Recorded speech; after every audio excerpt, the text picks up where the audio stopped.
So gusto nyo rin ba ng ganitong klaseng ani ng inyong halaman? So ituturo ko sa inyo kung ano ang sikreto ng pagpaparami ng bunga. Dito ako sa aking garden. Ito yung malawak kong garden sa baba ng aming bahay. So guys, meron tayong drum dito. Ito ay kalahati ng drum. Pinutol ko lang kasi. Tapos, ngayon, malalaki na yung suloy doon sa tinapruning kong talong. Oras na siya para maghalo ako ng pangdilig na Booster 76. Ayan. Dito sa tubig na to, bali, 4 na takip ng Booster 76 ang gagamitin ko.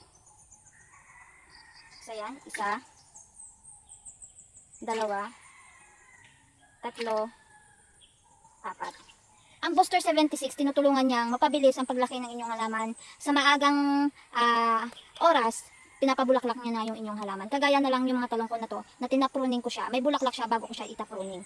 Ngayon, na tinapruning ko siya, nagantay ako ng 1 week para lumaki ng kaunti yung kanyang usli.